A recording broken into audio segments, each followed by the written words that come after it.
All right. Hi, guys, and welcome to the Q&A that we have with the Telecommunications Regulation Commission of Sri Lanka.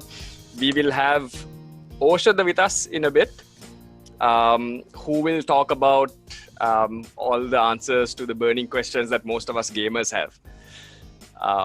We have got actually quite a bit of feedback, questions. People want to know a lot of things about internet connectivity. People want to know about what ISPs are going to be doing for gamers in Sri Lanka, what the TRC, what role they play.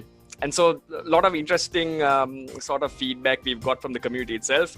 We as gamers at Gamer.LK have the same sort of questions, and that's why we thought we'd reach out to TRC. And Oshada, who's the Director General, has been kind enough to join us today to answer all of these and speak directly to the gaming community and I think internet consumers in general, to give some insight into how the TRC thinks about, regulation of ISPs, internet connectivity, and all of that. So I'll give a little bit of an introduction on Oshada. I think there's a certain perception that when it comes to TRCSL, that it's a sort of a typical government institution, and we've all had reasons to have these perceptions of these sort of institutions. But Oshada Senanayake has actually a very strong private industry background. He has worked at places like Virtusa, N1 Technologies. He's been at Pixel. He has, in fact, for 8 of my years in the private sector in software and digital services, I have worked with and for Oshada. And so I know him personally, I know him well, I know what he's capable of. And I think rest assured that the TRC being led by someone like Oshada is very different from, I suppose, what people think or the perception that they have. And so without delaying any further, I'm going to go straight to Oshada. Hi, Oshada. You there? Hi, Raveen. Good to connect. Yep. I'm Great. here. So could you tell us a little about yourself and your role at the TRC? Absolutely. Thanks, Raveen, for that kind introduction. So I think first and foremost, since you said you worked for me for 8 years, I think it's good to see you right there and being an entrepreneur yourself and driving esports in Sri Lanka. For me at TRC, for us, the digitalization of Sri Lanka, the digital roadmap to the digital transformation eventually is something that we are really earnestly looking forward to. And the reason I believe that I'm at TRC is that, as you would know, as we've been doing digitalization for the private sector, the connectivity is going to be the critical piece, the critical underlying infrastructure that is going to be the pivot point for any digitalization activity. So over here at TRC, my main focal point is to ensure the current digital divide is eradicated, right, sooner rather than later. And also to ensure that as a regulator, I mean, you mentioned, the perceptions are that the government organizations are, a little bit backward, catching up. I want to change that perception. But of course, what we need to understand is there are certain regulations that has to come into play. We are working with a set of archaic laws. The Telecommunication Act in Sri Lanka is from 1991. That's literally when I was preschooling, I guess.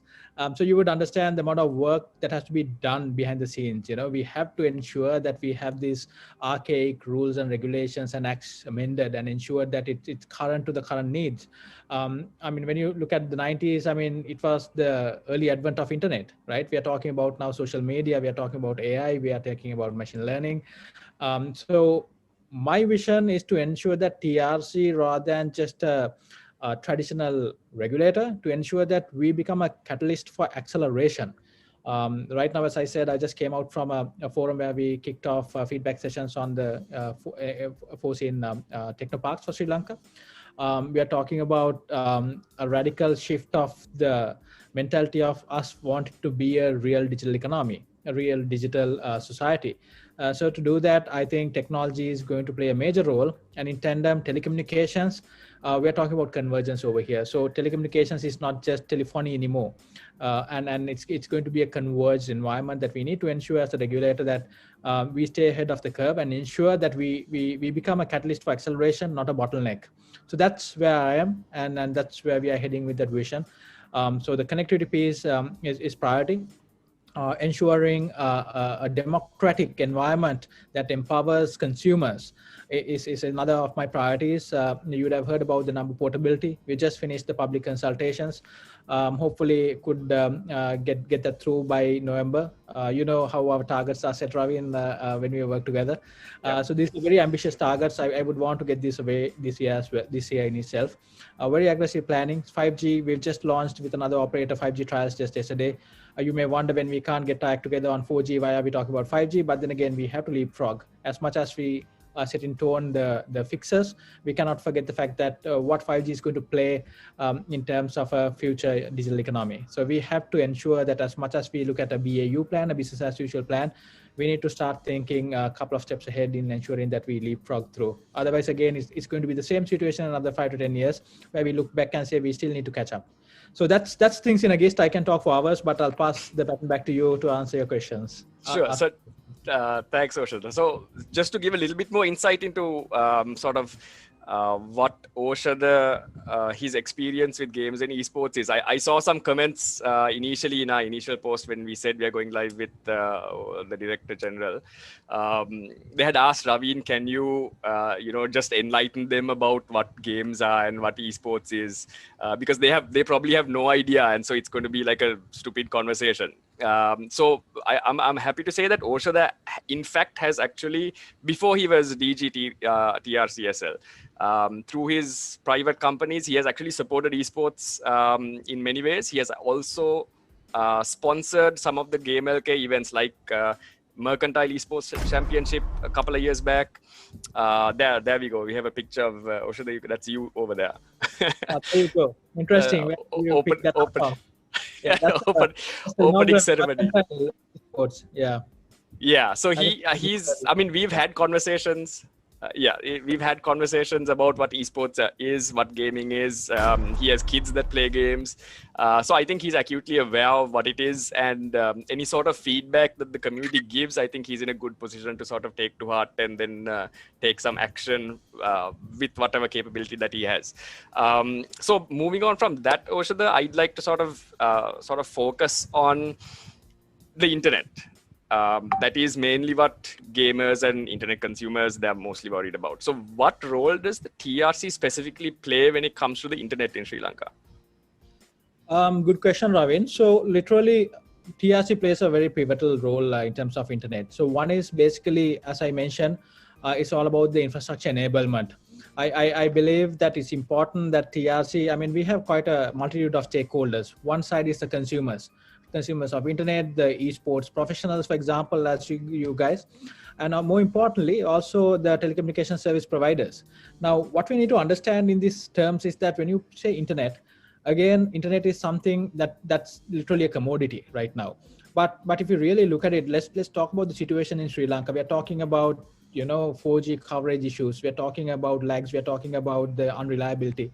But the reality is the question that comes to play is that if it's rural connectivity, for example, who is going to invest?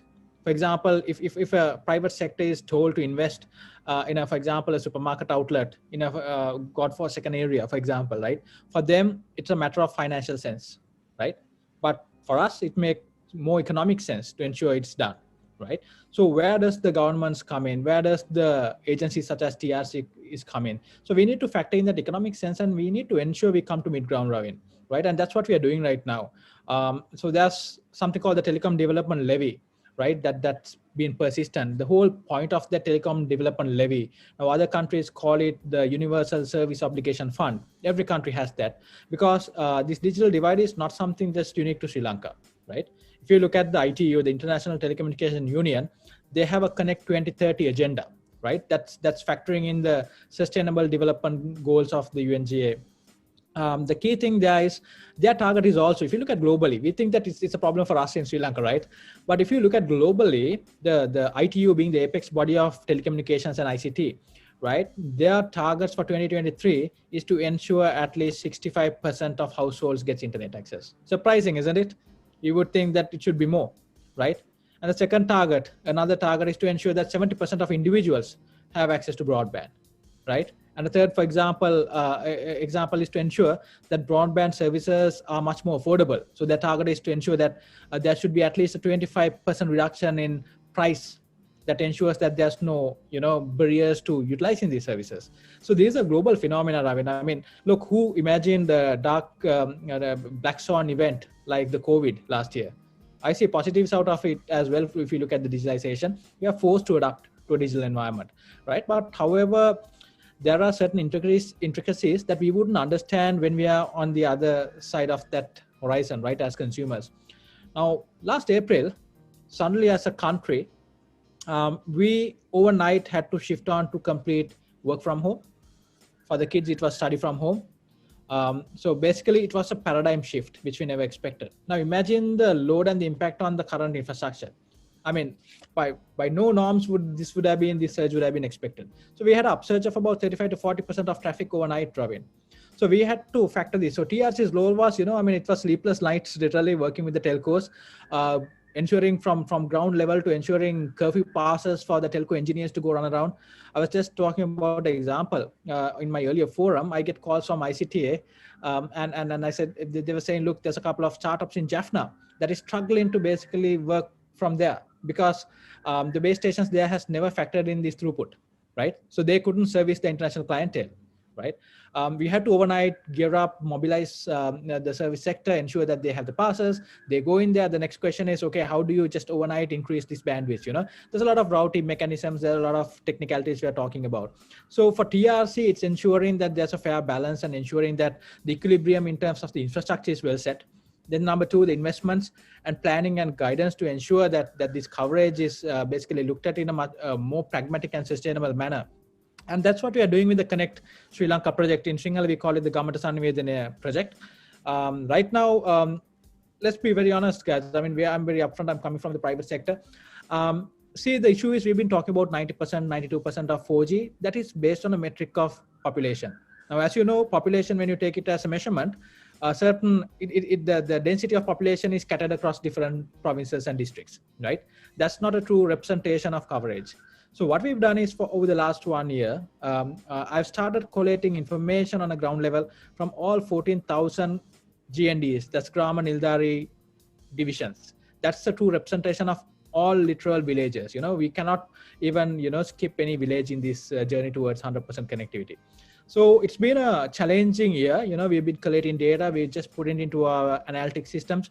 Right now, we can see exactly across all 25 districts, up to a level of a drill down of a village, who has 2G, who has 3G, and who doesn't have 4G, who is underserved, who's not served at all.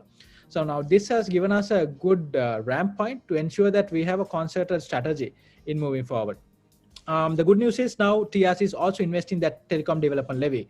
For the last 10 years, that has never been invested on the industry, right? It's gone back to the government treasury, right? So these are absolute pragmatic changes we are making behind the scenes. Look, as much as I would like to give 100% connectivity to all of the country overnight, it's not going to happen. But well, can we accelerate it? Absolutely, yes. So right now, I'll give an example for the Gamer.LK within a project. We've launched the Ratnapura district. So Ratnapura district, just to give you an overview, there are 2,200 plus villages there. 575 GNDs, Grama Nildari Kottasas, right? We are talking about 580 schools, right? We are talking about 38 hospitals. We are talking about 29 police stations. I might be plus or minus 2 or 3, either plus or minus. But when you're talking about true coverage, this is where we are heading, right? It's not just lip service anymore. It's not. I just don't want to have a marketing facade and say, hey, look, we are just covering these villages as and when people go out on social media and say, hey, look, we don't have connectivity. It cannot be done because the divide is too much. So the plan is by mid-May, fingers crossed, if we don't have any more COVID surprises, by mid-May, we are planning on covering the whole of Ratnapura. That means that all that 2,200 villages are going to get that connectivity 4G. And I'm talking real 4G. I'm not talking about 4G that pops up and it's just about 2 Mbps coming in. So we are looking at the quality of service metrics as well. We just launched Kurunegala as well. That's a much more larger district that covers about 1,600 GNDs. Right? Then we move on to Anuradhapura that has 694 GNDs. So when we do that, Raveen, what happens is, we are engaging the schools. We are ensuring that the schools get the connectivity. So we are reducing that whole digital divide in terms of education. We are empowering the entrepreneurs that can literally work from those areas. Today, I saw for the earlier session, 3 entrepreneurs coming all the way from Trinco. That's amazing, isn't it? I mean, they should be empowered to ensure that they can set up their business over there, right? I mean, they're servicing international clients. Certain people are providing software services. Certain people are creating their own IP, product-based approach. But for any of these, the connectivity is an imperative, right? So that's what we are doing right now to answer your question. And then we are looking at the quality of service. So we have all this metric. There's no point in talking about quality of service if you don't have connectivity, right? We have connectivity, then we fix up the quality of service parallelly, right? Just last week, we had a major achievement. After literally 18 years, we've come out with the gadget for quality of service for voice services. Now, when I say voice services, it's not just for phone calls. How many of us pretty much call a service provider and hold on to the call center for 10 to 15 minutes listening to another set of advertising, which is the last thing you want to hear when you are calling a call center. So we've ensured that we put on paper exact metrics of how long even on an IVR that a person could be kept, and how fast should a person should be attended to, even on a call center, right? How fast should billing disputes should be resolved, right? So there's a huge role we play, Raveen. A lot of people don't know about it. So we have set up a team for compliance and consumer billing handling that we help people day in and day out. TRC was the first government entity to go completely digital and online services last April after the COVID shutdown. So today, if you go to a website, I admit it, hold on guys, the website still looks appalling, but we are working on the website. But however, if you look at the services, the main point for me was to not the aesthetics of the website, but to ensure digital services. So if you go today, right now into the website, you can call up a video meeting with our staff. You don't have to walk into TRC. So literally, it could be a complaint, it could be a vendor license you want, it could be an IoT device you want to get a clearance from customs. You can literally do it from the couch of your house right now, right? So you can ask for a meeting, it's done online. You get SMS notification on exactly where your request is, right? So these are a couple of steps internally we've done on the digitalization, which requires. But I should admit, Raveen, look, it's not the private sector, so it's going to take a lot of more time. We're catching up, but we are making quite meaningful strides. So I think we are getting there. I hope that answers your question. Got it. So thanks, Oshada. It does. So there's a lot to unpack there. Let me sort of summarize what was mentioned there. I think as a priority, what the TRC is currently doing is looking at getting as many Sri Lankans connected to the internet as possible. Spot on. Yeah. Correct. Right. And so let me sort of put that in context of like a gaming organization or even the Sri Lanka Esports Association. More people connected to the internet in turn means more gamers, more people able to actually compete, more people able to take part. Very similar to how, cricket, now you see cricket talent coming in from all around the country, not just the urban areas. I think esports and gaming, we are going to see something very similar as more villagers and more, GNDs or whatever start connecting to the internet. So from that perspective, I think that's a fantastic way forward. Would you like to mention any sort of stats or how fast we are getting coverage for the rest of the country? Yeah, sure. So, as you would know, the targets I set is quite daunting. Yeah. I think daunting is putting it lightly, but yeah. Exactly. So, so what we are envisioning is by the end of this year, that's 2021, to launch the required infrastructure enablement for the gap enablement for 10 districts. So right now, as I said, Ratnapura is full on. Right, I was just in Napavala and Ihalagalagama, where 2 telcos basically had the groundbreaking sessions to basically get the infrastructure going. So what we've done is every district we have identified the gap. We know exactly what infrastructure is required to cover that gap. So Ratnapura, for example, it requires another 35 towers, for example. I'm not talking about the fiberization, that's going separately ahead on as well. If you talk about Kurnagal, we require about 55 more towers. So it all depends. But the interesting part is we have come up with this tower sharing concept. So gone are the days that the telcos are going to come up and put towers next to each other, What I've set a tone is it's an absolute pragmatic culture right now in the industry where everyone is working together towards this national cause. You can compete hard, but everyone is working together in ensuring that Sri Lanka is connected. So to answer your question, this year we are looking at 10 districts to kick off proceedings and ensure start working. But parallelly, so for example, like Ratnapura will come into play by mid-May. Kurunegala is kicked off. It should come towards end of August, mid-August. Then Anuradhapura, for example, we are predicting it should come off October, November. Then we are moving on to Anuradhapura, Jaffna, and Matara. So you would see different districts being put on, right? And that's something I want to put out. I mean, it's nearly impossible, Raveen, to take village by village. We are doing that as well. You would have seen the social media, the article that trended where children was on the wayside trying to latch onto 4G. That was in Kelinkanda in Badur earlier. So I visited to really understand the ground situation, and we've given them connectivity. But then again, I had to go back to where's this Navagategama, right, where people were on top of a water tank.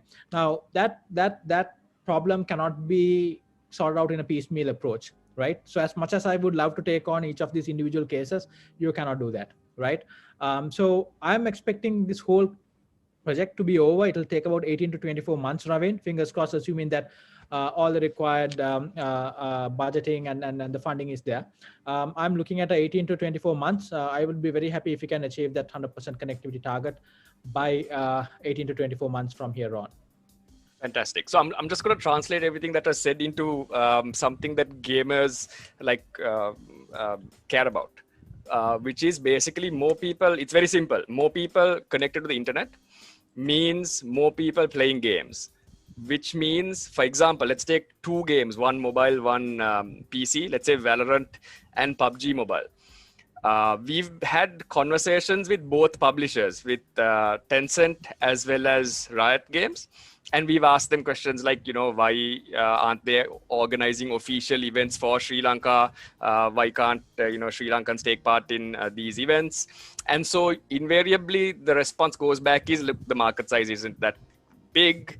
There aren't really enough people taking part or playing the game for them to make any sort of investment in Sri Lanka worth it. So what's going to happen with the TRC working towards getting more people connected is more people are going to be playing games. There's going to be more investment coming in from publishers.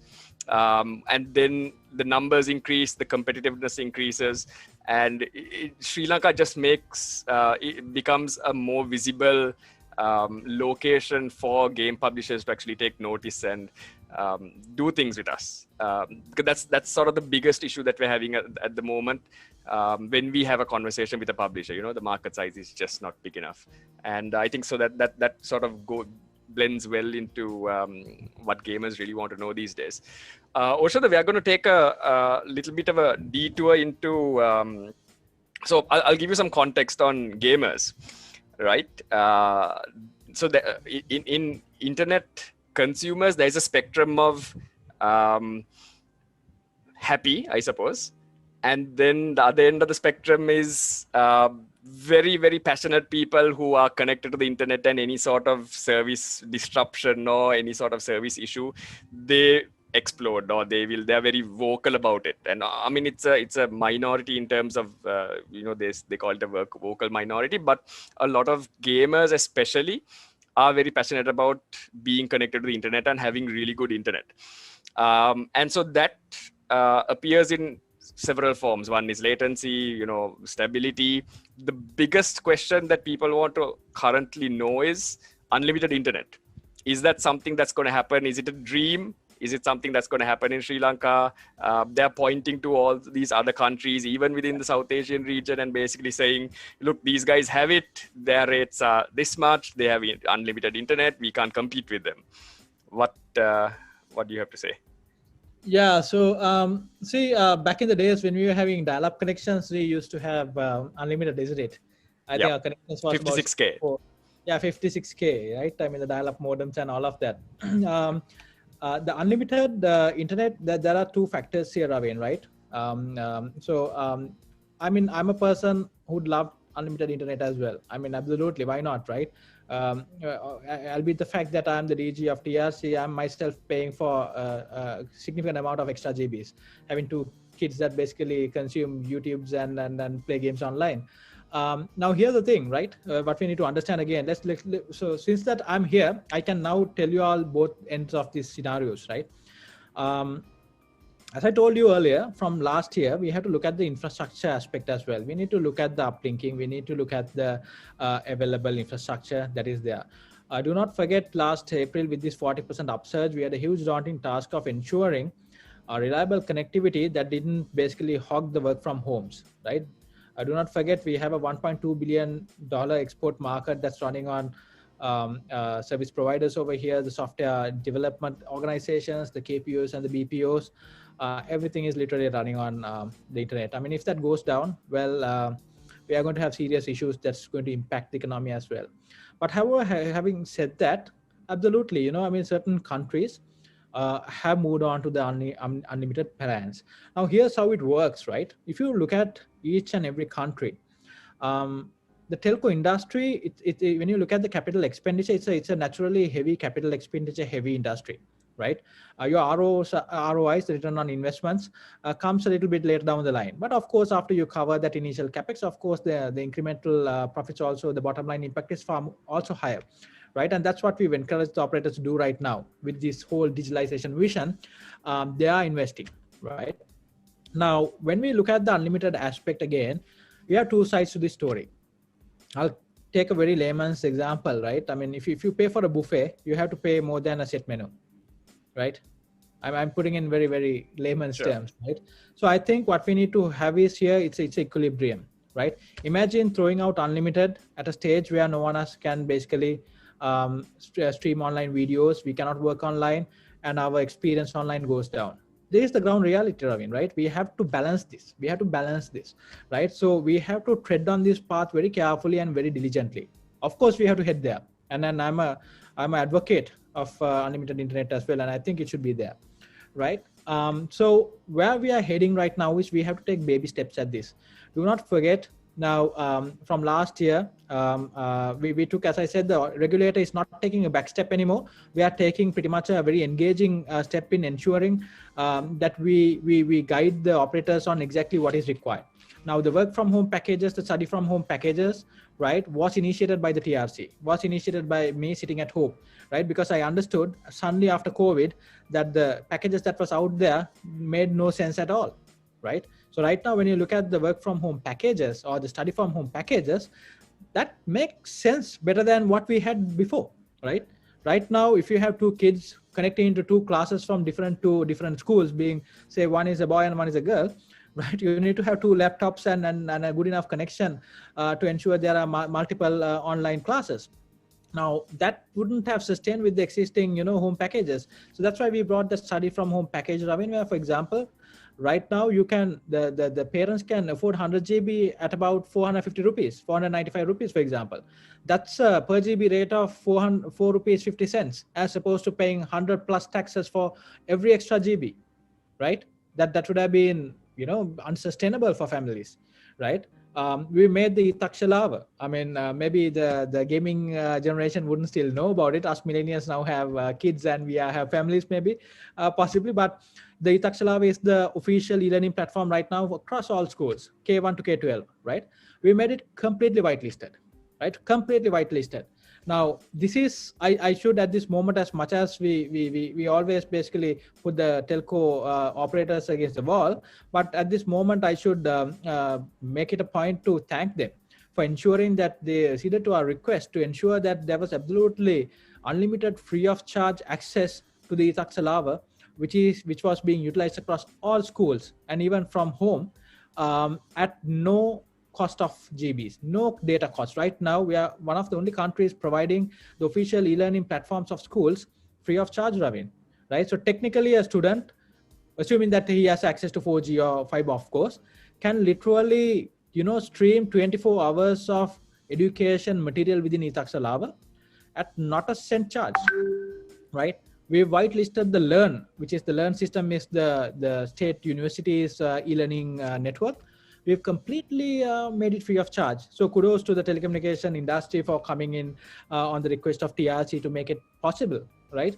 So there are a lot of factors as a country we need to look at. So it's not always downhill. We don't really look at these sort of scenarios as well, and that has a huge impact on the consumption rates on the networks, right? So today Itaxalab, Raveen, has 4 million hits per day, right? 4 million hits divided by 10, to get a user rate, it's about 400,000 users. So we are talking about teachers, students, and more importantly, parents. Parents are accessing the Itaxalab to look at, because all the curricula is there.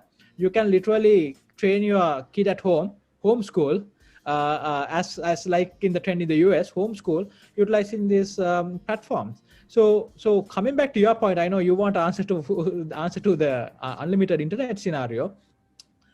I would say you can keep on tuned into the TRC social media, Twitter and Facebook tomorrow morning, and that will answer the question, right?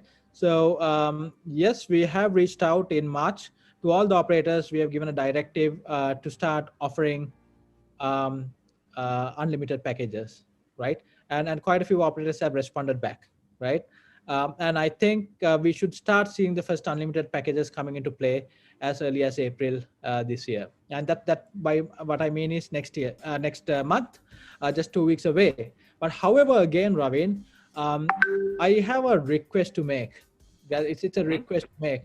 I mean, we are talking about fair usage policies. We are talking about the rightful usage. Just imagine, I've connected with almost all the regulators of all other countries, India, Pakistan, Bangladesh, and also towards the Western region. I've connected with the regulator heads to understand the best practices, right? What I've heard back is, as much as we talk about the unlimited packages on other countries, they've also faced huge, enormous issues because of unfair play. For example, if you take a 2 to 3% of hoggers who just decides to continue to run their YouTube on their 65-inch 4K TV when they are not there, complete streaming, that impacts the networks, right? Again, it's like, you serving yourself extra proportions of food from a buffet which you can't even consume, right? So that takes down the whole community. That takes down the whole privilege. So I think we as a nation, as it's going to come, and I'm advocating it, I'd like to make it the first forum today to request that we use this diligently. And please don't expect it at absurd rates, right? We have to understand that Sri Lanka is at a very critical juncture where operators, the telecommunication industry is incurring heavy expenditure. We are directing them to incur heavy expenditure. So we have to understand all of these metrics, right? So we have to bear with it. But of course, I'm not a DG who expects everybody to stay for the next 3 years for it to come. So that's why I said you can expect the first packages possibly next month, as early as next month. But I think I need to use this forum as well, since I'm speaking to mostly, I believe, Generation Z and digital natives. Ensure fair play. We need to unite together and ensure that these used for good causes. Esports, absolutely, right? But if you are going to stream this to download 24 hours of torrents and sell CDs, which is pirated CDs of movies, and then making money off it, well, then that's not what it's for, right? That's not what it's for, right? Esports, absolutely, right? I'm a absolute fan of esports, and I think we should continue to do that. I don't mind professionals playing 16 hours online, right, and consuming that. That's for something meaningful, right? So this is where it is. So to answer your question, well, I fixed that problem as well. We are making steps. So I want the support of everybody to ensure that we understand this, and we cannot expect everything overnight, and please don't expect everything as a freebie. Understood. So fantastic news that steps are being taken towards unlimited packages. I think you made a good analogy with the whole buffet versus set menu idea, where if you're going for unlimited, it's more like a buffet. You might have to spend more because you're going to get unlimited in terms of data and things like that. Interesting point about the, you said it's about 3% of people who use a majority of bandwidth. And so that kind of ruins it for the rest of the community. And that's why sort of things like fair use policies have to be put into play. Understood.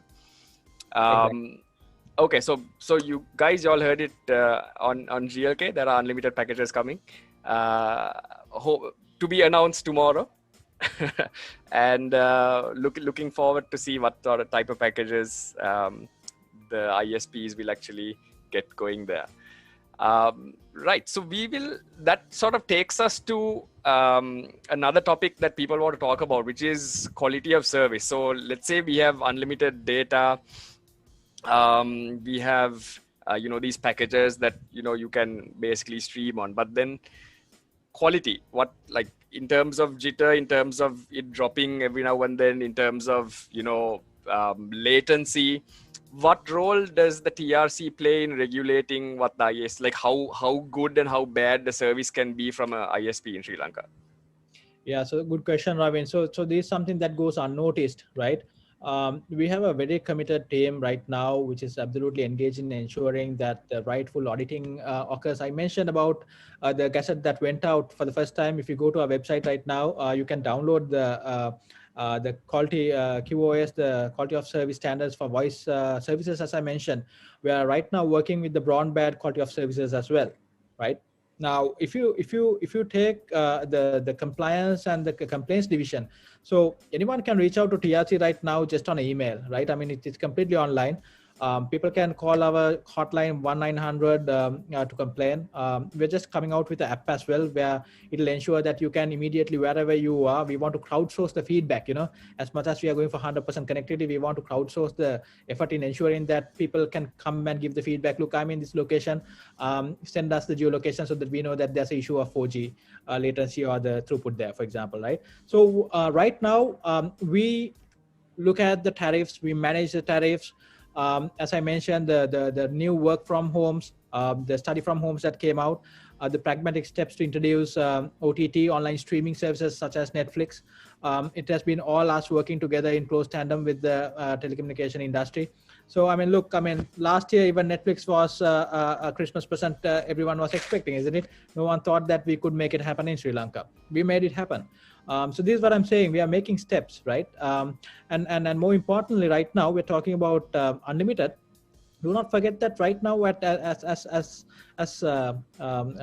cheap as 150 rupees on your mobile, you can get YouTube unlimited. Through another 150 rupees, you can pretty much get your pack of social media OTTs, of WhatsApp to Vibers to whatever, completely made unlimited. So we are in reality, Raveen, we are one step away from just real unlimited, right? Right now, if we ensure that that we engage these add-ons, right, we can basically expect right now, as it is, if you use the right add-ons, right? I mean, you are near unlimited, right? I mean, I have people right now watching YouTube unlimited on their mobile phones, right? So these are examples of what we do. So in terms of quality of service, that's our next important step, Raveen, right? So this is the thing, right? I mean, we have to have all of these parallels going together. So quality of service, we are very serious about, right? So from very trivial things like billing issues, right? Right now we are looking at the quality of services in terms of the broadband. That's our key point right now, key imperative. As much as we connect Sri Lanka, right, the next step is ensuring are the right QoS parameters there. So you mentioned about jitter, right, and all of these. I think this is important for the esports fraternity as well, because I guess for you all, as much as it's the download upload speed, it's about the latency. Yeah, as we discussed earlier on, right? So latency has two things. Now, if you take PC Mag, that does indexing for certain gaming QoS, even in the US, right? That's a factoring that they do, right? So they have a gaming quality index, right? So that is pretty much made of the latency of the connectivity plus the jitter. So jitter is pretty much the consistency of the latency, right? So ISP can say, hey, look, I can give you a less than 50 ms latency, but then again, it's the consistency. So that's the jitter piece, right? So this gaming quality index that is there globally, or with certain benchmarking entities, they factor in both of these. So the lesser the gaming quality index, it's better. So even if you take Google Fiber, interestingly, it's on the 4th place in 2020 in the US, right? So CFU over back there is in number 1, right? So it moves back and forth, right? I don't want to mention certain brand names and all of that being a regulator of a country, right? But that's how it is. So this is where we want to get, get to, right? We understand the imperatives for you, and that's why I'm engaging with the esports fraternity. I think it's the first time the regulator is doing that, to ensure that we listen to the requirements of you guys. I mean, we want our esports accelerated. We have to make a mark globally, and that's good for the country as well. So we need to see what we can do, and that's certainly something that we can work together and look at. So QoS, absolutely yes. You would have heard about the Surfshark statistics that has been going around, where it says that Sri Lanka has one of the least places for quality of internet. I tend to agree to disagree on that. I admit that we are not at the best place within the globe for internet quality, but neither we are at the last point. So I disagree on the statistics vehemently, and I'm reaching out to them to see what sort of metrics they've looked at and within what frame of time. Right now, if they've looked at this after post-COVID, I mean, our networks were under immense stress, right? I mean, understand putting up 40% more traffic at a situation where we literally can't even import extra equipment as the industry, right? But however, we need to look at whether was it qualitative or whether was it quantitative, right? What was the sampling index, right? So I'm trying to reach out to them to really figure it, but I admit we have to improve. Of course, we are not way. I mean, we have to improve. Absolutely. But I also don't think that we are the last quadrant that they mentioned. So we are working on this, Raveen. I mean, these are not things as you would understand by now when we explain things. These are steps that you need to take strategically. Now, I'll give you one good example, right? I'm sure, I mean, almost all of you all are facing call drops, right? So much of call drops, internet drops and all that. Do you ever wonder why, right? Back last year, the telecommunication industry as a whole, as well as a regulator, was embroiled in multiple amounts of litigation, right? Multiple cases of litigation, right? And of course, we have to all admit everyone had their fair share of responsibility in that. And what that meant was, it was a deadlock of utilizing extra spectrum, which is required as we go along as a nation when the throughputs are required more, when the requirement for traffic is going up. It requires more bandwidth, more spectrum to ensure more quality of service in 4G. The 4G experience or even the 5G experience in the future is all dependent on how efficient the spectrum is managed. Now that is also our responsibility, Raveen, putting it to the plate of responsibilities. So last year, these are things that doesn't come out. We've managed to sort out 15 Supreme Court cases, right? We managed to clear out up to close to 15 Supreme Court cases that enable the industry as well as the regulator to move forward and start ensuring that the spectrum could be utilized, right? Because there's so much you can do. We are talking about ducting effects. We are talking about interferences coming in from other countries. We are already now talking about harmonizing our spectrums with the neighboring countries, right? So there's no, I mean, it is not all about, it's not a very simple cause. We have to go back to that root cause, really figure out scientifically where are we going wrong, figuring out all those. So the good news is the spectrum is completely streamlined right now.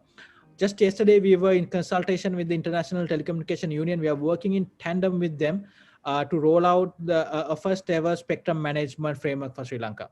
That covers the existing 4G as well as the 5G as well, because I want to get the 5G rollouts going very fast as well.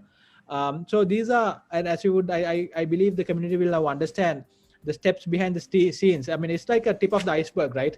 By the time you see the efforts, the results, that's a lot more happening underneath the ocean layer, right? I mean, that's what we are going through as well. But the good news is we've used last year, albeit the fact that there was COVID, it was a pretty good time for us to get our house together. So we've got our house together in terms of the industry as well as the regulator. And I think I call it this year the year of delivery. And then we are well paced in terms of throwing out this, as I've said, these internet packages, pragmatic packages coming out, the number portability is coming out. That's going to empower consumers as never before, right? And then we are working towards all of this. So that's where we are in terms of ensuring quality of service. I give you a broader view as well to make it more meaningful, but here we are. Sure. So Oshada, I'd like to touch a little on you mentioned that telcos, this is the period that they are investing large amounts of money into infrastructure and building the capacity and capability.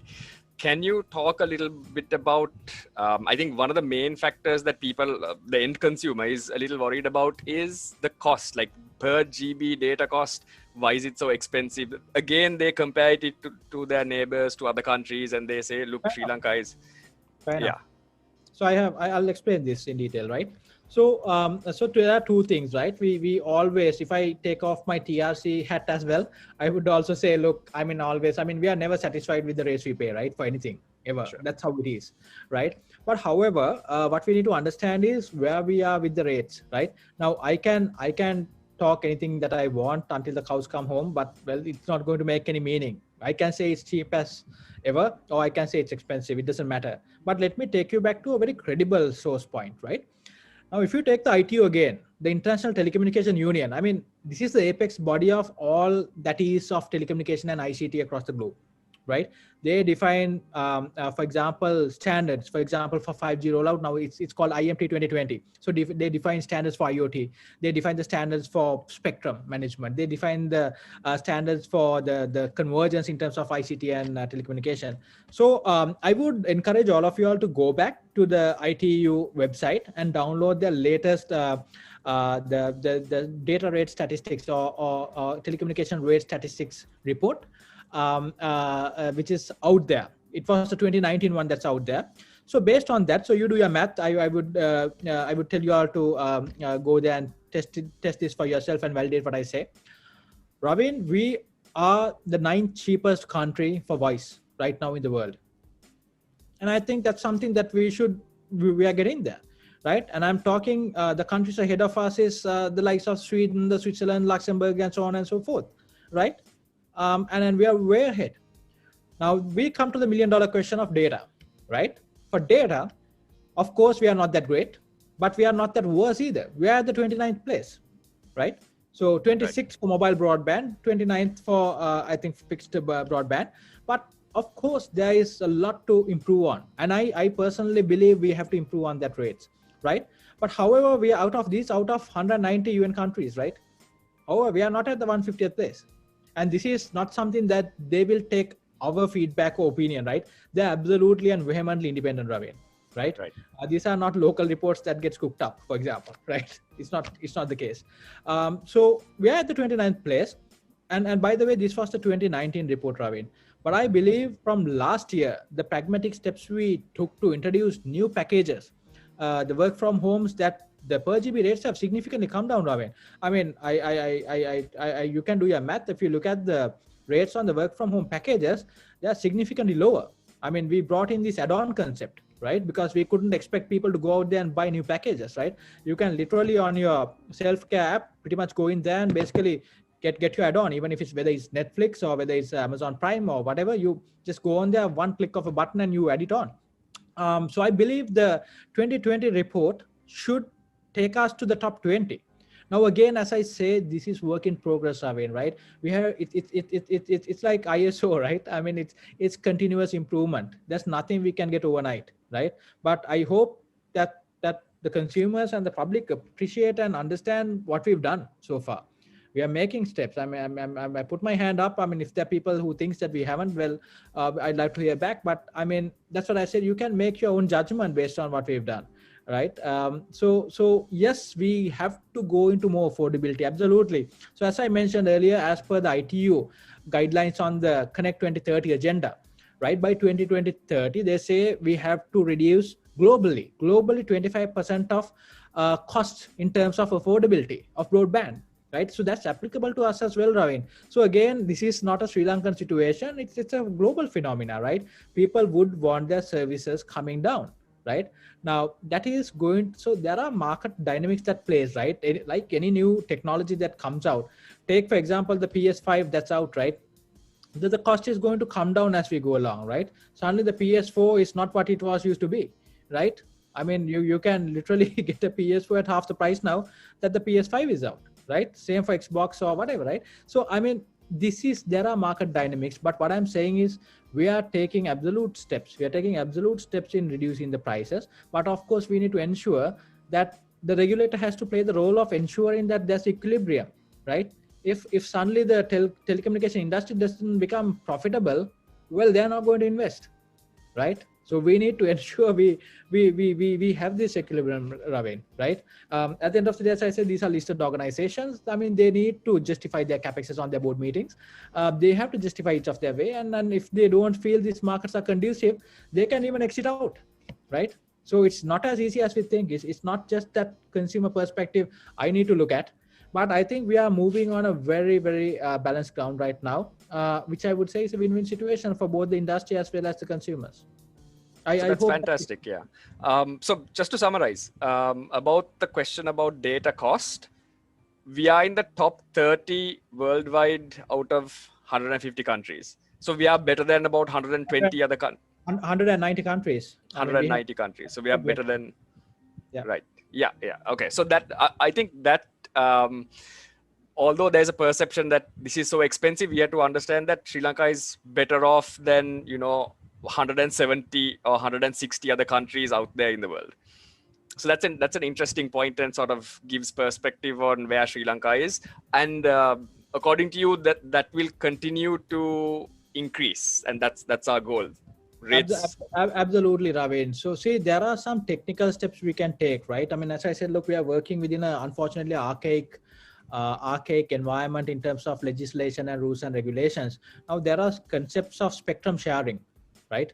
So spectrum sharing is where you can start sharing, the telcos can start sharing spectrum. That will reduce their cost, right? Now then there's the concept of open RAN.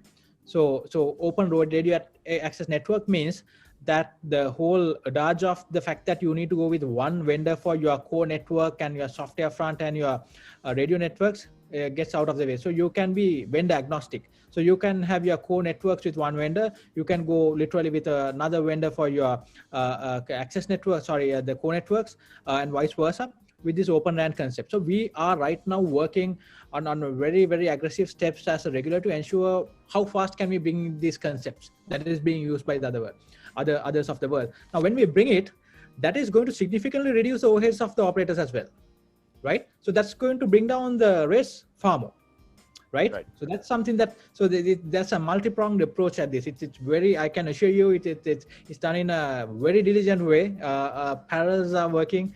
I mean, we can talk about this until tomorrow morning, but rest assured that we are working on this. So there are steps being taken to reduce the rates in the next few years that consumers will actually see when they pay for their bottom line, their connection. Fantastic. Okay. So we spoke about Netflix Unlimited, and there are a couple of gaming packages that are out. One of the big questions and one of the hot topics that's going around is net neutrality.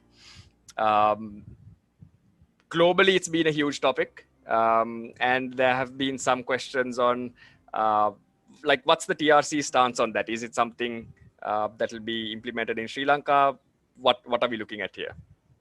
No, exactly. So even in terms of net neutrality, Raveen, right? I mean, see, there are a lot of factors, as I mentioned, like the same setup I said about open RAN and the spectrum sharing and all of that. So all of these net neutralities and all of that aspects has to be looked at. I mean, there are a lot of variables we have to manage, right?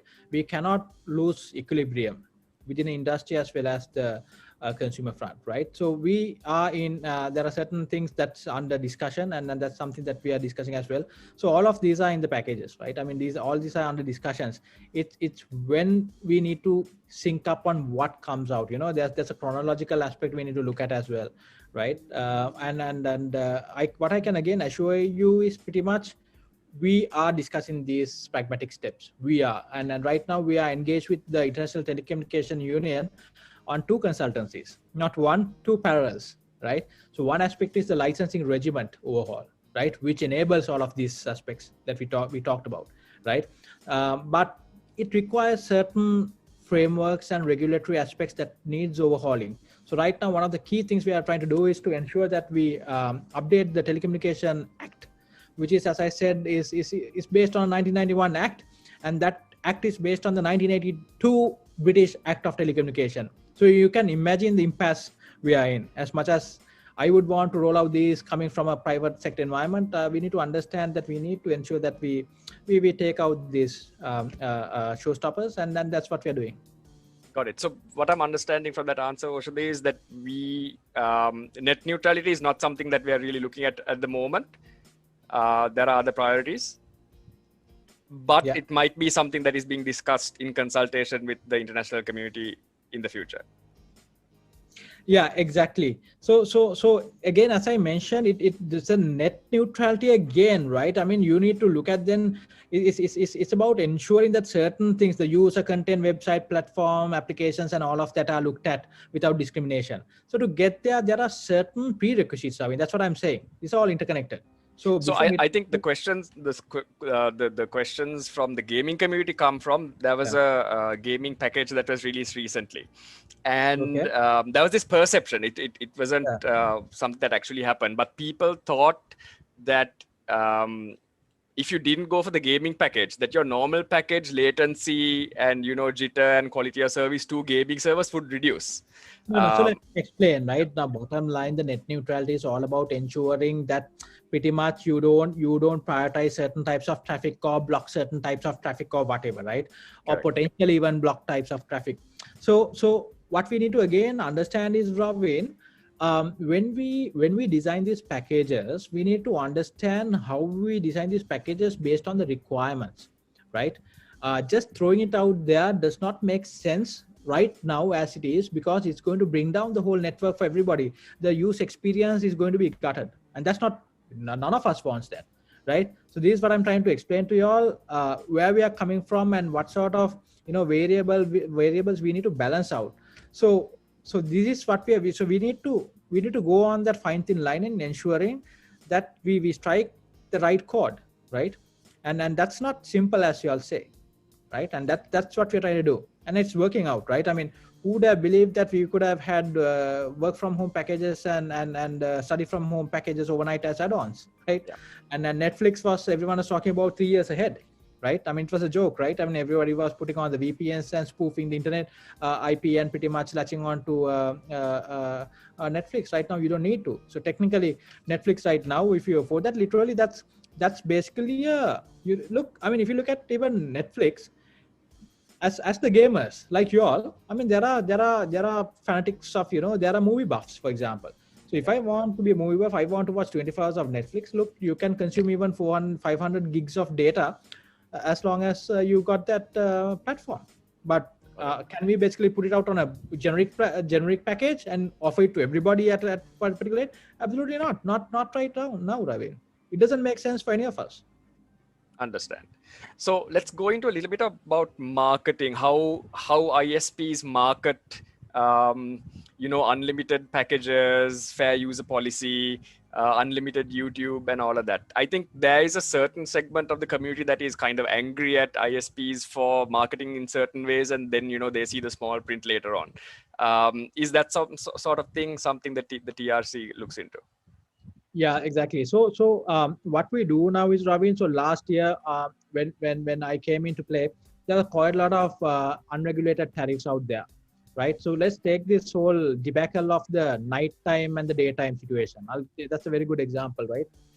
The nighttime and the daytime situation. I mean, when I was out there, and even I thought, I mean, why in the world is the telecom operator basically blocking off a chunk of my data within a certain time period, which is literally from 12 midnight to 8 in the morning or whatever, right? Why am I part of my chunk of data stuck on a off-peak time, which I literally cannot use, right? So this whole thing, interestingly, now what I've done is, from the point I came, I've stopped giving the nighttime, daytime data is completely off.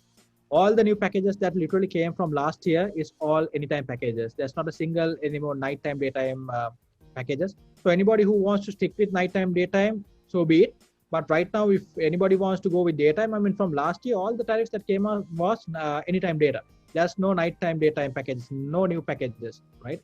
So we haven't stopped the old ones as well.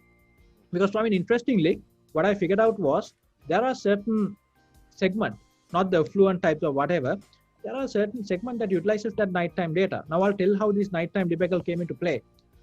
So we have all the costings of each tariffs and the breakdowns and all of that, right? So in reality, you would be surprised to note that this nighttime data pack, right? This nighttime quota is not charged for. It is not charged for, Raveen. Literally, Right. I can say that with responsibility, right? Because that has been factored in looking at the off-peak non-utilization time of the networks, right? But however, what the industry did wrong was wrong marcoms, right? Because they packaged this as saying nighttime, daytime, and also put the whole package together. So the perception that the users get is that this literally anytime package. What they could have said is not nighttime anytime. You could have specifically said that's a free bonus package that could be only used by this time. So we set our expectations right. So it was bad marketing communications, right? It was bad marketing communication, and I was a person myself who thought, why in the world is this possible? And that's one of the first things I did when I came to TRC, right? So that's one example. So what we do now is, Raveen, we regulate every tariff that goes out. We ensure that the tariffs make sense, right? It makes sense. We don't even literally right now allow the use of unlimited unless it is real unlimited, right? We go up to that level. Every tariff has to have the TRC approved factor. So we go into detail, I mean, we go into detail of breakdowns of cost to all of that, right? I mean, I'm not at liberty to expose those information to you publicly, but we go into that level right now. So last year we had enormous amount of unregulated tariffs out there, which we didn't do a world of good for consumers. But right now I can assure you that we made it down to 0 unapproved tariffs in the market, right? It was again a daunting task. I mean, so what we do is every tariff we look at it. So right now, as I said, the unlimited packages, we waited for it, and we've requested the telecommunication service providers to come back with their packages by the first week of March. And we believe that they will look at it positively, and most operators have. And that's the first step, right? So that's what we do on that front. Fantastic. Quick question about new entrants into the market. So let's say, hypothetically, GamerLK wants to serve internet to our gamers. Is that something that can happen? Or let's say Elon Musk, for example, he marries a beautiful Sri Lankan girl. You have to ask the question, right? Elon Musk marries a beautiful Sri Lankan girl, gets interested in Sri Lanka, wants to cover the entire country with internet. I'm not talking about Starlink here. We'll get to that in a bit. He wants to, follow the legitimate path of, coming on board. And is he able to be a service provider and ISP in the country, or is it locked into the current set of providers? Look, again, it's like this, Raveen, right? I mean, we need to understand, again, the status quo of the industry, right? Right now, we have 4 mobile service providers and 3 fixed providers, right? I mean, a country as small as ours, right? We cannot make a environment too saturated. Again, as I mentioned, what we all need to understand is the telecommunication industry is a very, very capex-heavy industry, capital expenditure. So there's a lot of upfront investments you have to do. If we again miss this balance, and if we disrupt that equilibrium, again, that's going to disrupt the whole investment patterns. It's going to disrupt the appetite they are going to have on this market, right? And is that going to do a world of good? No, right? So again, I come back to my same point. But however, let's come back to your next question later. I mean, look, I as a regulator, I'm quite pragmatic, right? I believe on fair play, and I believe on an equitable and open platform and environment for everyone to compete equally. But we have to understand that, look, if we are talking about ensuring and telling an industry to invest to drive the country forward, you cannot go behind and create a what's the right word? It'll be a imbalanced industry, right? Again, we come back to that metrics, Ravi. I hope you understand that. It's a bit of economics, but it is very important to understand this. If we don't entice, if this is not an enticing market for anybody, right? Look, I mean, nobody's going to be interested. Simple business economics, isn't it? I mean, same for you and me, right? Even if it's a startup, right? We would hedge our bets on certain aspects we believe that we can leverage on. Got it. Okay. So shall we quickly move on to something like Starlink? There are a lot of questions about Starlink. Myself, I have put in a bit of a deposit into Starlink, sort of a Hail Mary to see what will happen. $99 coming in 2022. What is the TRC going to do about Starlink? So see again, as you would know from after these 1.5 hours of chat, Raveen, you would say we take a very pragmatic stance. We like to have a culture of open mindedness. But however, if you look at Starlink again, it is not straightforward again, right? I mean, if you look at the US in the FCC had a lot of discussions with Starlink on Yeah. certain regulatory matters. I mean, you can go on internet. I've done my research inside out on this, right? So I am well equipped to answer this question. If you take Australia again, they're right now engaging with the Australian regulator. Same Ofcom in the UK, right? So yes, we certainly will positively look at it, but right now it's too early for me to give an answer based on all of those other aspects I told you about, right? If there are certain entities investing and trusting us to do a certain thing, then if we just open it, I mean, what's going to happen? But neither do we want to just discourage it, right? As typically we would have done. Absolutely not, right? So I would like to take it on step by step basis, and I look forward to engaging with Starlink sooner rather than later, right? And seeing how we could discuss. But to give you an exact answer, I cannot right now. But Sure. would I engage with Starlink? Absolutely yes. Would you all proactively engage with Starlink even if they don't approach? We are a regulator, Ravi. Now this industry works. We are not a marketing agency, right? So the question is again, look, there are certain protocols, right? Sure. So well, again, if you look at a country, I believe, as you mentioned, I mean, I don't want to mention names. You mentioned Elon Musk needing a girlfriend in Sri Lanka, right? Yeah. I think Sri Lanka is good enough for Starlink, or whether it be SpaceX or whatever, or even the Gigafactory. When you look at the battery manufacturing arm, you know, we have the best graphene in Sri Lanka, right? I mean, we should be looking at that sort of thing and saying, hey, look, why don't you come and invest in Sri Lanka, right? I mean, you know that Elon Musk's or the Gigafactory in China imports 40,000 tons of graphites, which is required for the anode of the smart batteries, right? So the lithium phosphates and the lithium composites of the like. So lithium composites is the first generation. Now they've gone into lithium phosphates, right? So that has less thermal runaways and all that we used to hear, right? So I think we as a nation and a country, you know, we don't. I believe we have what it takes for us to attract certain entities, MNCs in the globe of large technological agencies. And I think it should happen, right? And we should ensure that we have a conducive environment for that. And that's what we are doing in terms of a very pragmatic and very holistic digital transformation roadmap for Sri Lanka, Raveen. Yeah, I just want to address some of the comments that are going on the side here. I have the comments going.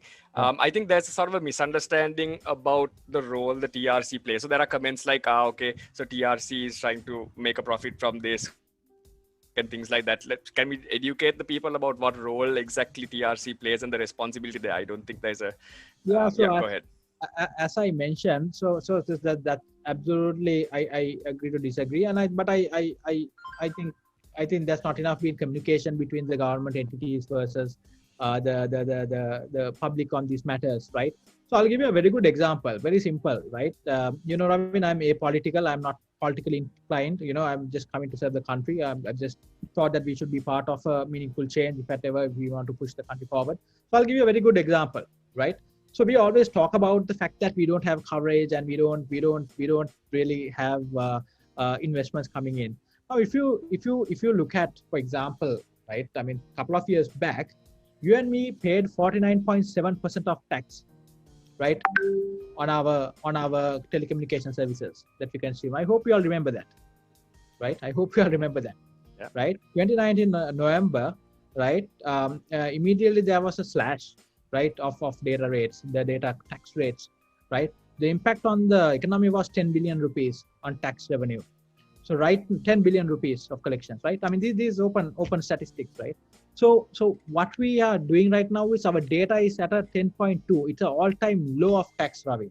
We're talking from 49.7% of tax in early 2018 to 10.2 on data right now, today as we speak, right? Overall, if you take it, the voice service and all that is about 20% or around that range, 20.6 if I'm not mistaken, right?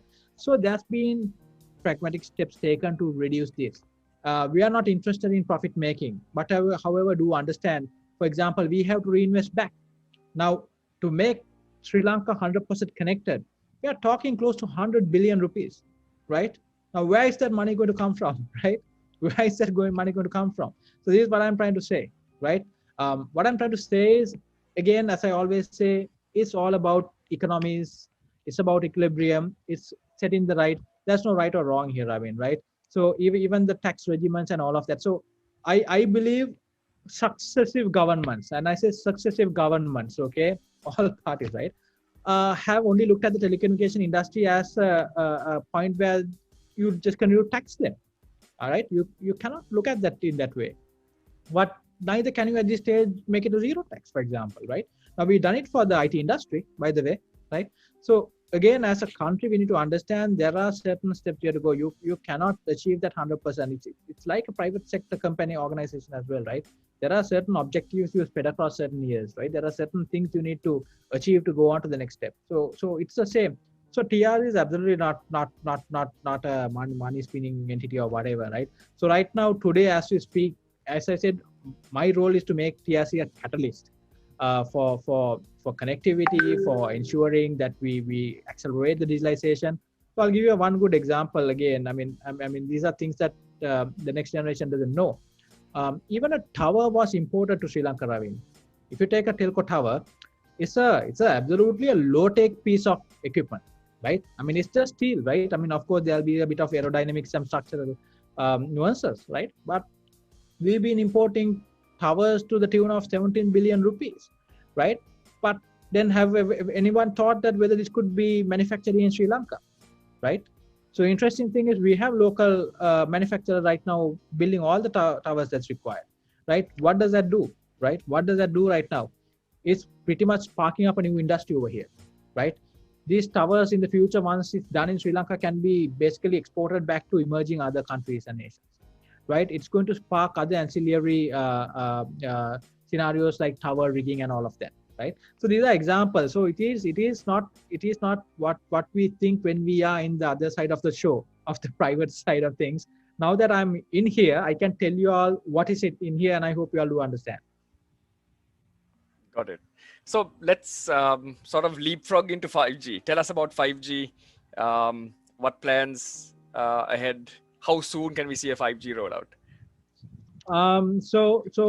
Interesting question, right? So I believe, Raveen, as you would know, 5G is not just about download speeds. I believe if you looked at South Korea's of the likes, Israel, if you look at France and all of that, 5G is going to pretty much basically drive a pivotal role, right, in terms of driving nations towards a new model of generating GDP, right, and creating digital economies, right. Certain report predicts that by 2030, just the 5G application domain in itself will be a $300 billion impact on GDP, right. The healthcare aspect of it, the disruption to the healthcare sector just in China, the impact to GDP is forecasted right now at about $44 billion, right? So I think 5G is an important step as much as we look at the 4Gs and the likes of it, Raveen. 4G is never going to be out of it, right? If you look at 5G also, the backbone is going to be, the backfall is going to be the fiberization for traffic backhauling, and 4G is going to be the fallback. So right now, as a regulator, what I'm doing is, my vision again is to ensure that at least hopefully we can have the first 5G spectrum auctioning towards the end of the year or early next year. So right now, as I said, we are in consultation with the ITU in setting this transparent and very transparent and robust mechanism in ensuring that we have a very sound 5G spectrum roadmap strategy, unlike what we had earlier, which ended up in litigation and so on and so forth, right? So we have to ensure that we are doing that. So the good news is, last March, even before COVID, we managed to kickstart 5G trials, right? So I've offered the 3.5 gigahertz spectrum on trial basis for all 4 operators equitably, right? So there's no holds barred from our end, right? At very nominal prices, right? I mean, it's not even a, I mean, it's very minor, it's a matter of formality, right? So we encourage these service providers to start their trials, and certain providers have, right? I mean, I don't want to mention names. If you look at certain areas, I mean, there are 5G coverage for free. So if you are one of the lucky ones who has a 5G handset with you, you can latch on to these services in these areas, right? Just yesterday with the operator, I launched their 5G experience center, right? Just yesterday. So where we are heading with the 5G is, Raveen, is not just for download speeds. Now, if you look at the gaming industry in itself, right? Your esports industry, what you all want in reality is low latency, right? So what 5G is going to bring is 5G is broken into a triangle, right? 5G is broken into a triangle. So one of the key pillars of that, some of the tech geeks of you all would want to know, is basically ultra reliable low latency connection, right? So it's called URLLC, right? So that's one pillar of 5G. So we are talking about 100 millisecond plus latencies towards as less as 5 milliseconds in 5G, right? So now the gamers of the likes of you all would love to hear this, right? I mean, this should be music to your ears. But however, that's not the only advantage for this, right? We are talking about smart cities. We are talking about vehicle to vehicle automation. We are talking about autonomous vehicles. We are talking about V2 anything, V2V communications. So you cannot do these things with these high latency rates that's through coming through with 4G, right? So you need this URLLC, the ultra reliable low latency communication platform coming in, right? So that it's a very important factor, right? Whether you talk about autonomous vehicles, smart traffic lighting systems, smart traffic management systems. We are talking about these in Sri Lanka as well, right? In our smart city concepts. So this is one key aspect in this 5G triangle that it offers, right? So one up for you all on the gaming industry on that.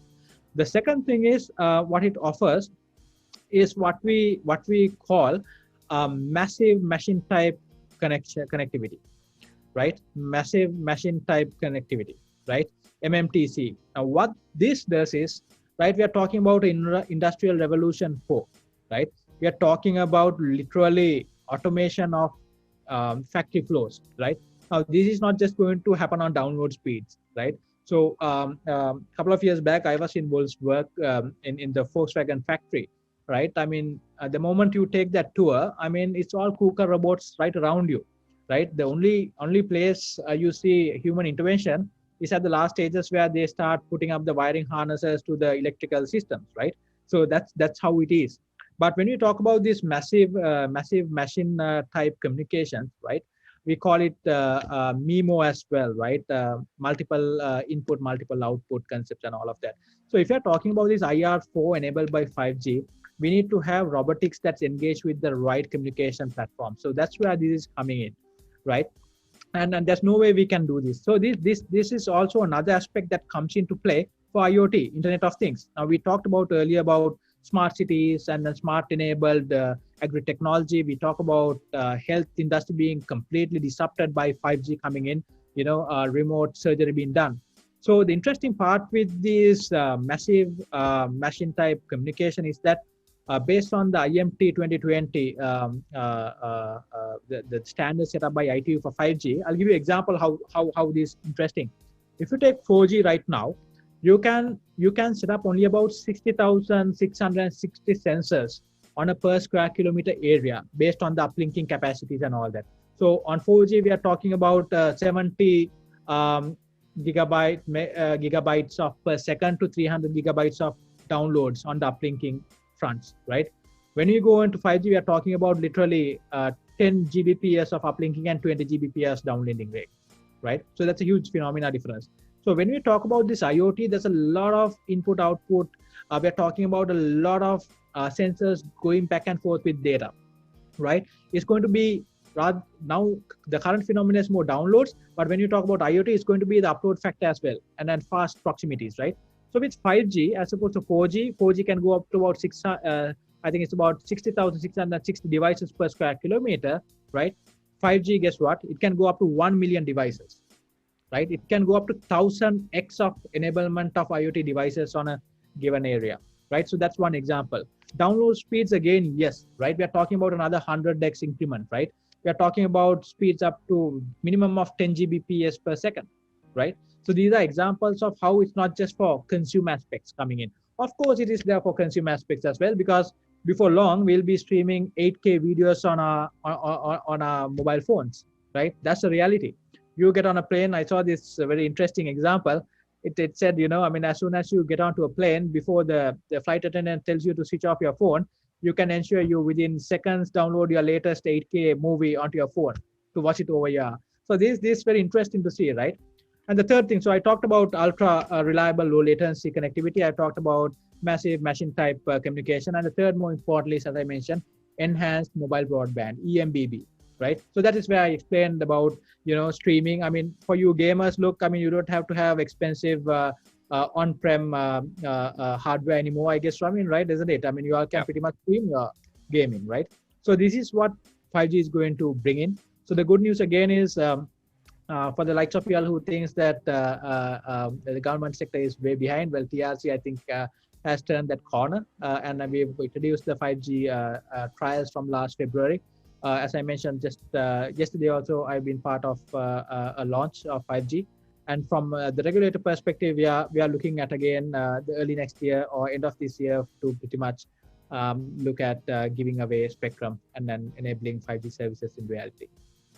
Yes, so the other industry that's also going to get disrupted, very much like healthcare and all of these others, is the gaming industry. So like you said, you're not going to need to put in $2,000 or whatever amount of dollars into a gaming rig anymore.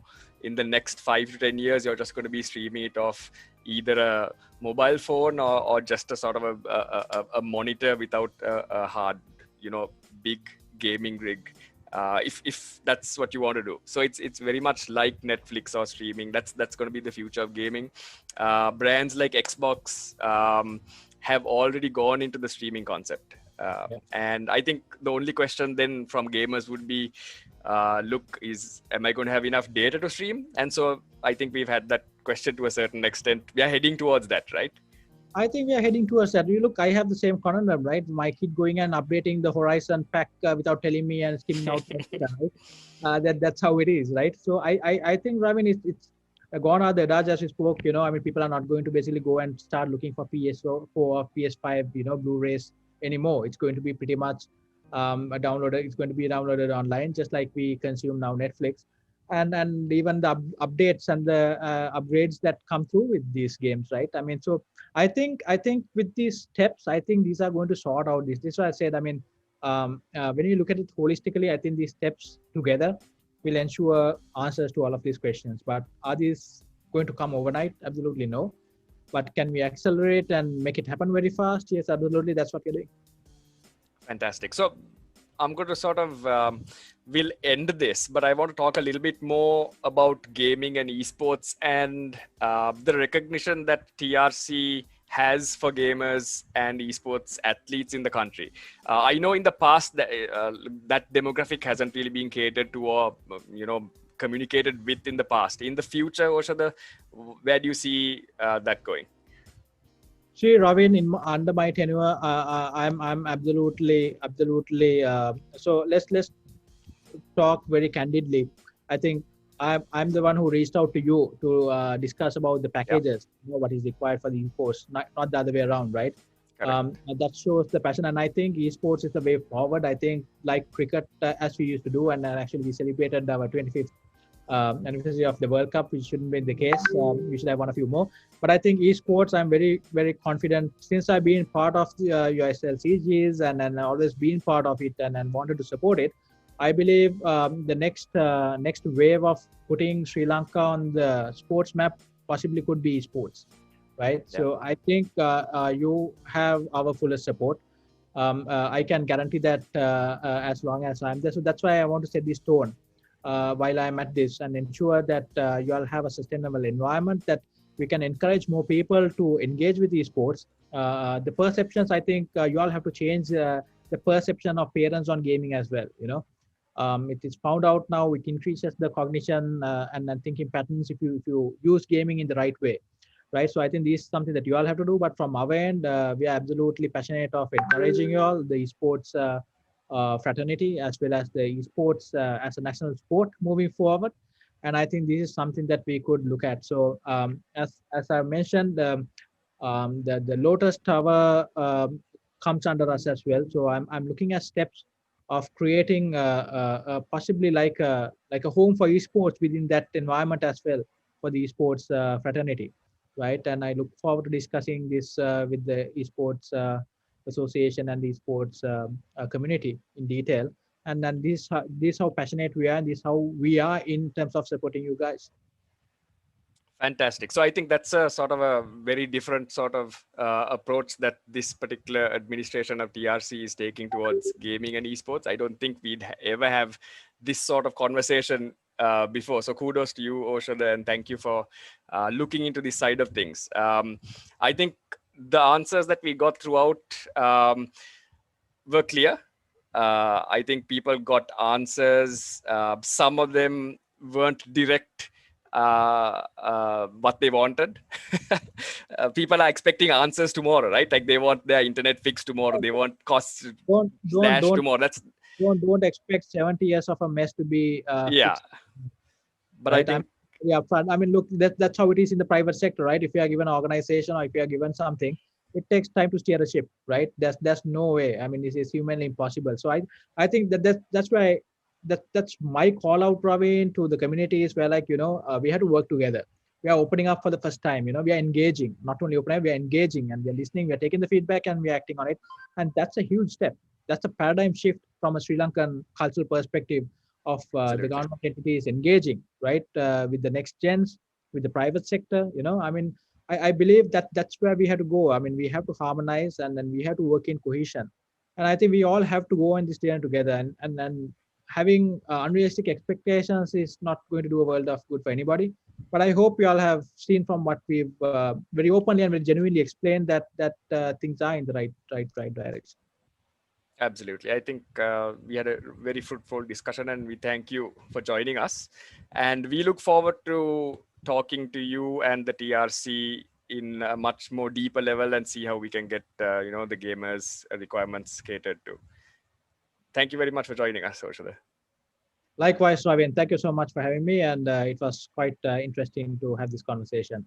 Have a good one. All right. Okay. Bye bye. Yes. Bye bye.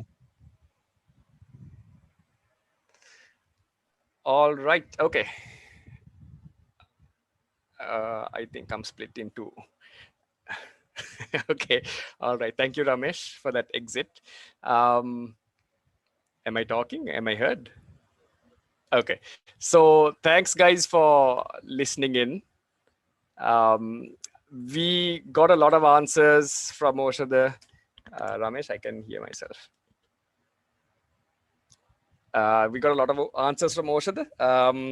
I think most of the questions that everyone asked in the comments on Facebook, on Instagram, we got quite a few through the GLK profile, through I think personal profiles about catering to gamers, about the unlimited packages. We got responses to.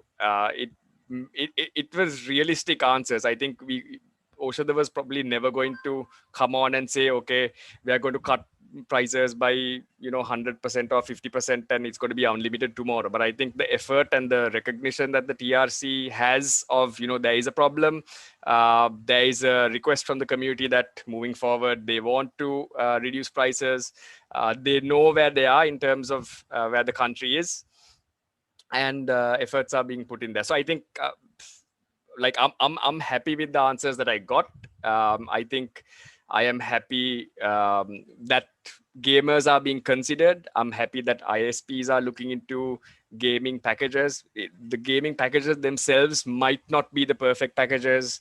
They might not be unlimited, and there's a lot of controversy around it. I know there's been discussion, but I think the fact that ISPs are now at least catering to gamers is a strong first step. Whereas in previous years, we didn't really have them catering to gamers at all.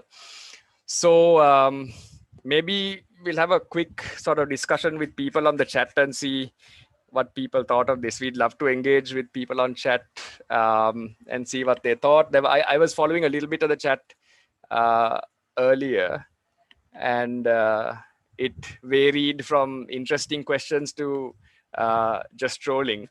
So I did my best to ignore the trolls and see what was going on. Ramesh, you want to join us, by the way?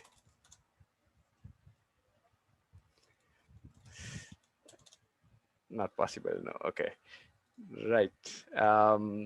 Yeah. So I just opened up YouTube and Facebook.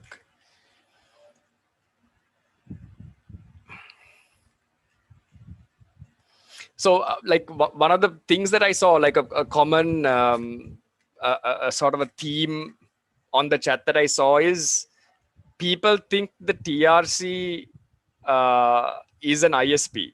And I think that's one of the basic things that you all need to understand. First of all, TRC doesn't provide internet. They are not the ones who actually give the homes the internet. You're not subscribing to the TRCSL. Some of the comments there were kind of silly. So I think step number one, Taritra, they are putting effort to milk that money. Doesn't make sense. They are to regulate ISPs, that they play the role of regulator. Treshan says, we know they're putting in effort, but where are the results? Yeah, so I think, again, Oshada addressed that. He's, according to him, efforts are being made and results are being seen faster than they were in previous years.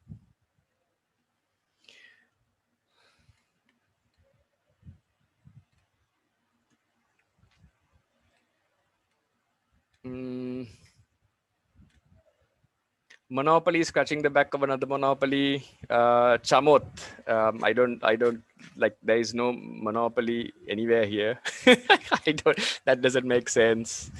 Anyone else on chat wants to ask any questions or opinions that we have?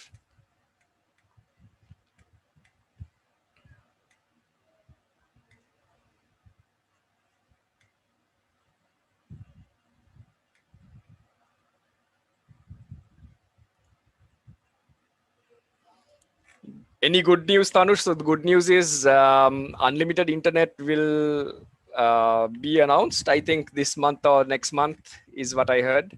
But what form it will come in, I think we'll see. What Oshada said was, I think the analogy was basically set menu versus buffet.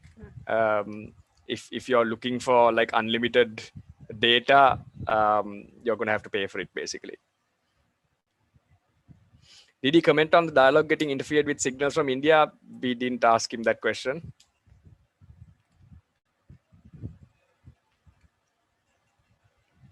Netflix never Twitch unlimited then Kyang. So interesting. So Twitch can be something that we can recommend the TRC in turn recommends to the ISPs to make unlimited if that's something that you all want. But like in Sri Lanka, Twitch is not one of the main streaming platforms, right? Globally it is. In Sri Lanka, it's mostly Facebook and YouTube.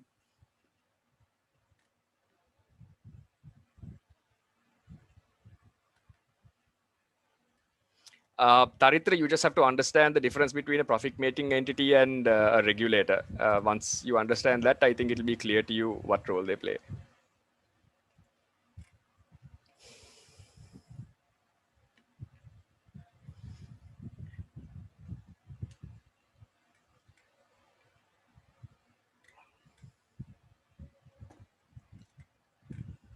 Do you think the whole industry is capitalizing on this issue? They know we are hungry for data, but choose to cap our data.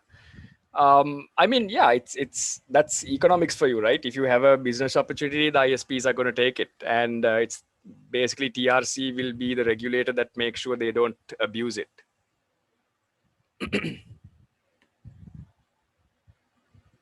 Abdul, you're right. That's probably one of the reasons they can give Netflix unlimited.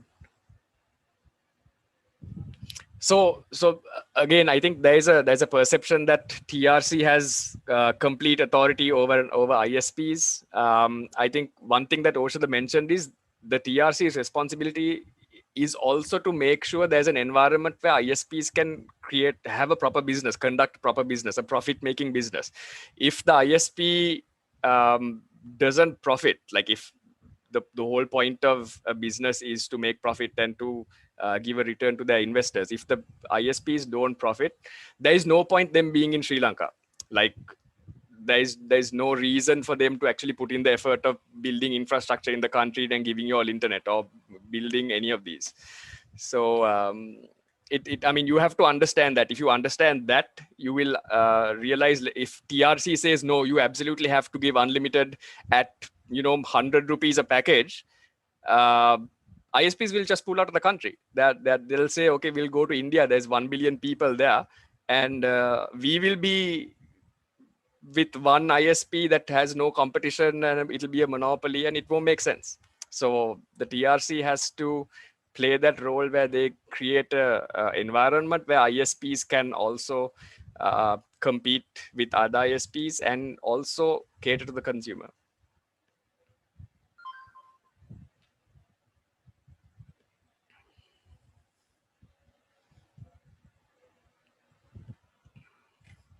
Let's look at YouTube.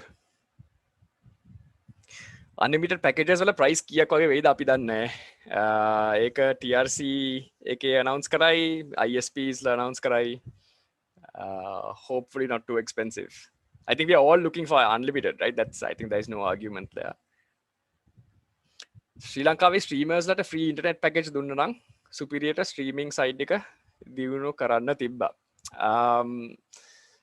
So streaming පැත්තෙන් බලුවම upload speeds ඒ දවස්වල ගියේ night time data වලින්. දැන් නම් night time daytime differentiate එක නැති නිසා කොහොමද දන්නේ නැහැ. ඒත් streamers ලට cater කරන්න packages උත් ඉස්සරහට මේ මොකක් හරි TRC එකට කතා කරලා ISPs ලට කතා කරලා මොකක් හරි මේ package එකක් හදාගන්න පුළුවන් වෙයි මං හිතන්නේ.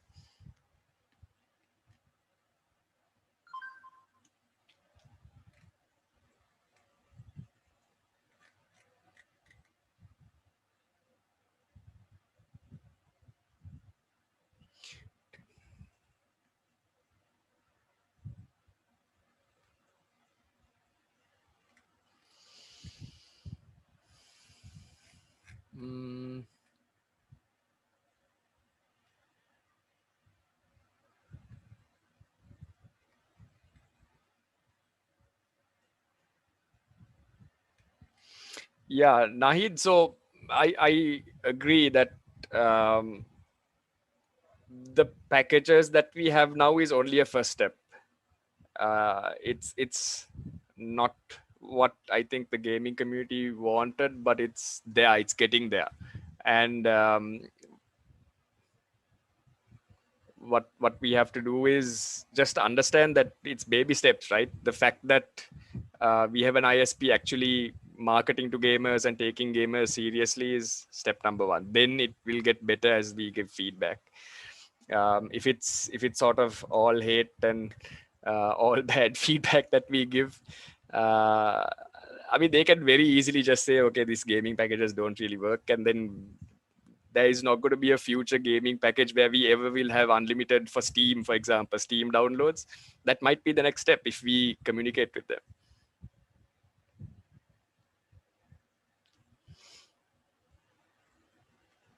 Okay, so I am going to end the stream. Thank you very much for joining in, guys. I think we'll anyway, like from the GLK side, we will have conversations. That means we'll have conversations. We'll try to answer any sort of questions that you all have from the community about esports and what we're doing, with whether it's an ISP or the TRCSL or whether it's with the sports ministry. We'll try to educate as much as possible. You all can keep communicating with us, and you all can give us your feedback. And we will then in turn take that and sort of collate it into one big piece of feedback and hand it over to whatever entity we need to. And yeah, so thank you very much for tuning in. Hopefully we'll join you all with a QA soon with Ramesh and Vikum as well. See you guys.